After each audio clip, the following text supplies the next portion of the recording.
الله الرحمن الرحيم هل يتبع المؤذن فاه ها هنا وها هنا وهل يلتفت في الأذان ويذكر عن بلال أنه جعل إصبعيه في أذنيه وكان ابن عمر لا يجعل إصبعيه في أذنيه فقال اس طرح نماز میں استقبال قبلہ ضروری ہے. استقبال قبلہ اگر ختم ہو جائے تو نماز فوت ہو جاتی ہے. نماز اذان اس درجے کی عبادت نہیں. اس میں استقبال قبلہ اگر فوت بھی ہو جائے تو بھی اذان درست اور صحیح ہو جاتی ہے. چنانچہ باقاعدہ حی علی الصلاۃ فریضۃ حی علی الفلاح فریضۃ مانا تاکہ لوگوں کو دور تک آواز پہنچائی جا سکے. یہ مستحب اور پسندیدہ طریقہ ہے. کیا مؤذن ادھر ادھر اپنا چہرہ کر سکتا ہے اور کیا اذان کے اندر ادھر ادھر دیکھ سکتا ہے؟ حضرت بلال رضی اللہ تعالیٰ عنہ کے بارے میں مذکور ہے کہ وہ اپنی دونوں انگلیاں کانوں میں ڈال لیا کرتے تھے.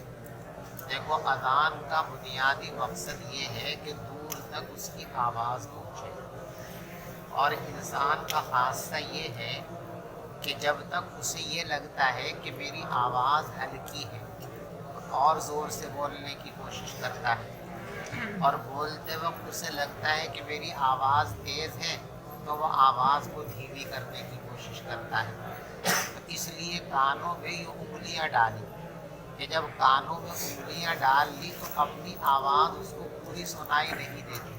اسے ایسا لگتا ہے کہ آواز ابھی ہلکی ہے اور زور لگاتا ہے تاکہ زیادہ سے زیادہ بلند آواز پیدا ہو سکے. تو انگلیاں ڈالنے کا مقصد ہے اپنے کانوں میں آواز کو پہنچنے سے روکنا. تو یہ انگلیاں یہاں آنی چاہیے. بہت سے لوگوں کو دیکھا وہ یوں کر لیتے ہیں، یوں کر لیتے ہیں، یوں کر لیتے ہیں. وہ بے سوری. یہ سوراخ جو ہے نا جہاں سے آواز جاتی ہے، ہوا جاتی ہے، انگلیاں اس سوراخ کے اندر جانی چاہیے. تو انگلیاں ڈالنے کا مقصد پورا ہوگا، ورنہ مقصد پورا نہیں ہوگا. وَكَانَ ابن عمر لا يَجْعَلُ إِصْبَعَيْهِ فِي أُذُنَيْهِ. میں نے بتایا کہ انگلیاں ڈالنے کا مقصود اصلی ہے آواز کی بلندی پیدا کرنا. یہ کوئی مقصود عبادت نہیں ہے. لہذا کوئی آن میں انگلیاں نہ ڈالے اور یوں ہی اذان پڑھ دے تو بھی اذان درست ہو جائے گی. جیسے آج کل مائک ہیں تو مائک میں تو آواز مائک اپنے طور پہ بلند کرتا ہے جتنی بلند کرنے کی ضرورت ہوتی ہے. تو اگر نہ بھی ڈالے جائیں تو اذان کے اندر کوئی کمی نہیں ہوگی، اذان درست اور صحیح ہو جائے گی.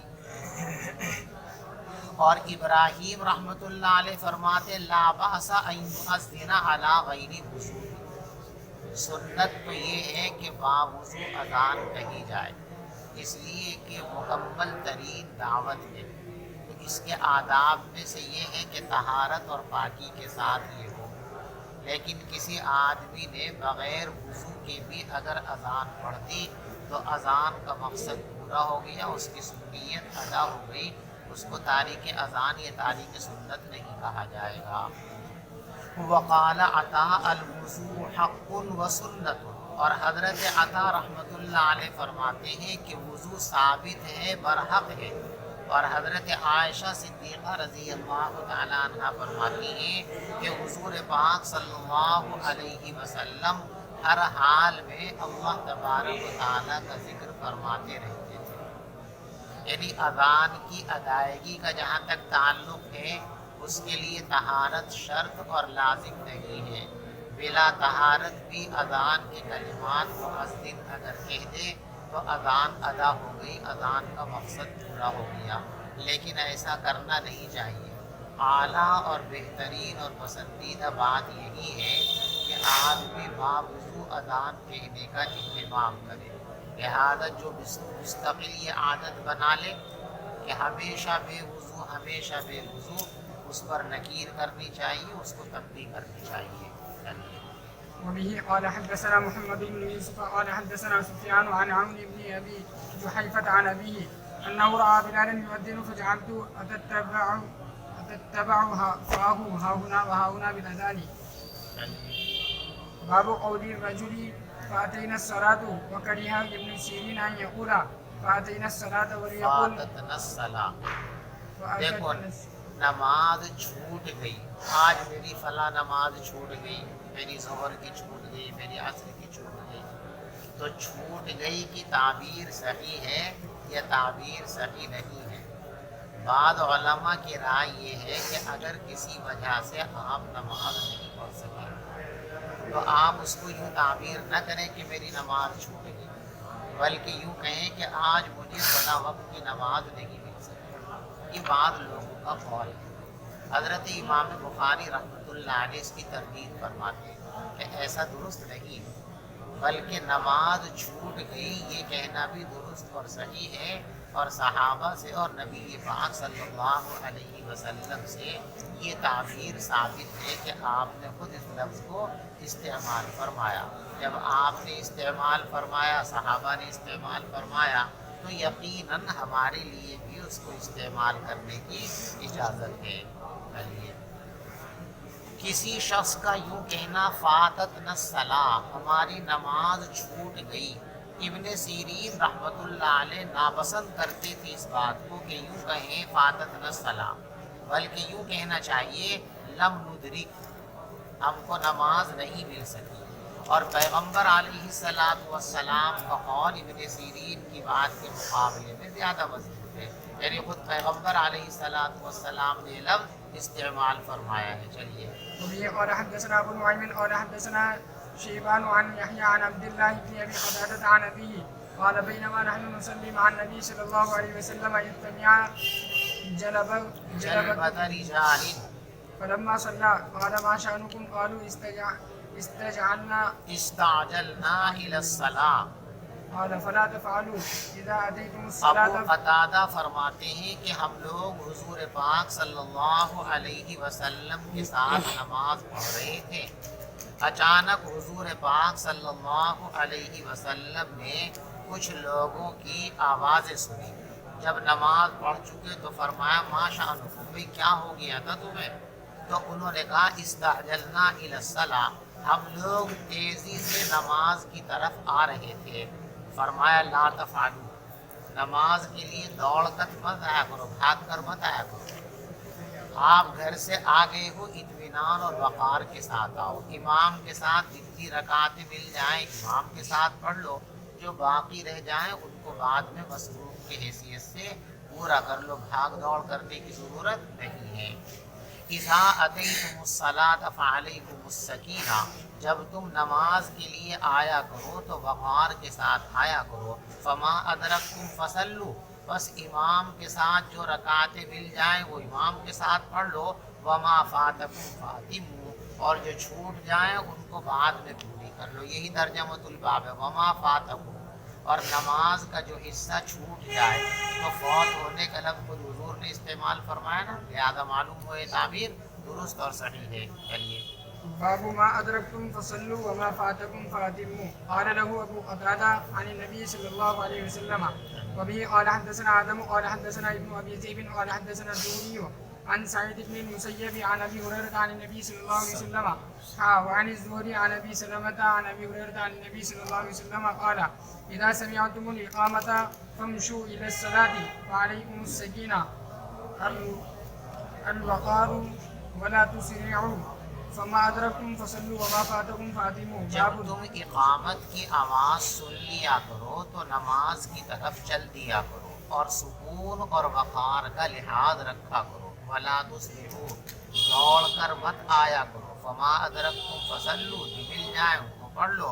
وما فاتکم فاتموا، جو چھوٹ جائے ان کو بعد میں پوری کر لو. باب متى يقوم الناس إذا رأوا الإمام عند الإقامة. دیکھو، اقامت کے وقت اعلیٰ درجے کی بات تو یہ ہے کہ قد قامت الصلاۃ جب کہا جائے تو لوگ کھڑے ہو جائیں. لیکن اس میں آج کل لوگوں میں اس مستحب کی رعایت کرنے میں ضروری چیزیں چھوٹ جانے کا اندیشہ ہے. اس لیے اب ہمارے فقہا اس کو لازم قرار نہیں دیتے، بلکہ پہلے ہی سے کھڑے ہو جائیں. یعنی کھڑے ہونے کے سلسلے میں اپنے احوال کا خیال رکھنا چاہیے.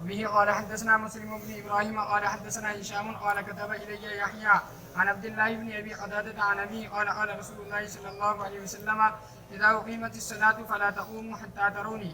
جب نماز کھڑی کر دی جائے یعنی اقامت شروع کر دی جائے تو تم اس وقت تک کھڑے مت ہوا کرو جب تک مجھ کو مصلی پر آتا ہوا نہ دیکھ لیا کرو. چلیے. باب لا يقوم الى الصلاة مستعجلا وليقوم نماز کے لیے ہڑبڑا کر نہ کھڑا ہو بلکہ اس حال میں کھڑا ہو کہ سکون اور وقار اس کے جسم پر موجود ہو. وبه قال حدثنا ابو نعيم قال حدثنا شيبان عن يحيى عن عبد الله بن ابي قتادة عن ابيه قال قال رسول الله صلى الله عليه وسلم اذا اقيمت الصلاة فلا تقوموا حتى تروني وعليكم السكينة. تابعه على ابن المبارك. باب هل يخرج من المسجد دیکھو مسجد میں آ گئے تو اب مسجد کا حق یہ ہے کہ آپ وہاں سے نماز پڑھ کر جائیں. بغیر نماز پڑھے ہوئے آپ مسجد چھوڑ کر کے جا رہے ہیں تو گویا آپ مسجد کے حق میں کوتاہی کر رہے ہیں، اس لیے نہیں جانا چاہیے. لیکن کوئی عذر ہے، کوئی ضرورت ہے، کوئی مجبوری ہے تو نماز پڑھنے سے پہلے بھی آپ مسجد سے نکل کر جا سکتے ہیں، ناجائز نہیں ہے. کیا مسجد سے کسی ضرورت کی بنیاد پر نکل سکتے ہیں؟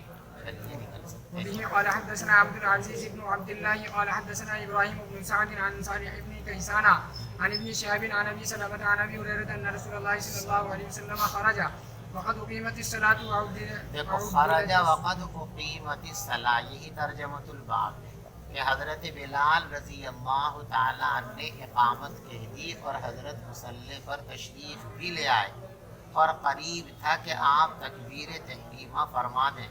اچانک آپ پیچھے ہٹے اور اپنے گھر تشریف لے گئے.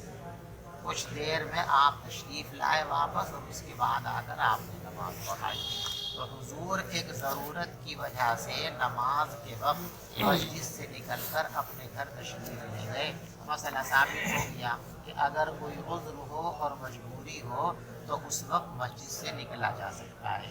کوئی عذر اور مجبوری نہیں ہے تو پھر مسجد سے بغیر نماز پڑھے نکل کر نہیں جانا چاہیے.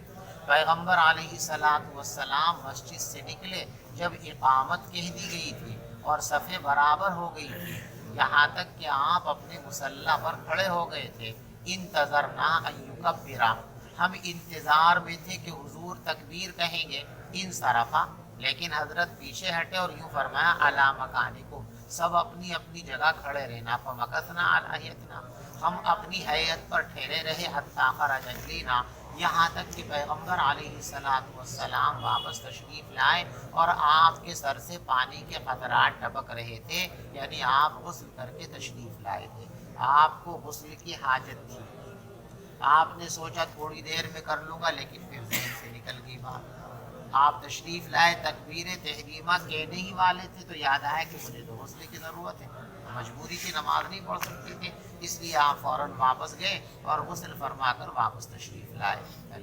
باب اذا قال الامام مكانكم حتى يرجع انتظروه، جب امام معاذیوں کو کہے کہ رکے رہو تو سب کو رک کر انتظار کرنا چاہیے، ہنگامہ نہیں کرنا چاہیے. اگر تکبیر ہو گئی ہے، جماعت کھڑی ہونے والی ہے اور امام کسی ضرورت کی وجہ سے نماز کو مؤخر کرے تو مقتدیوں کو شور شرابہ اور اعتراض نہیں کرنا چاہیے، بلکہ اطمینان کے ساتھ اس کا انتظار کرنا چاہیے.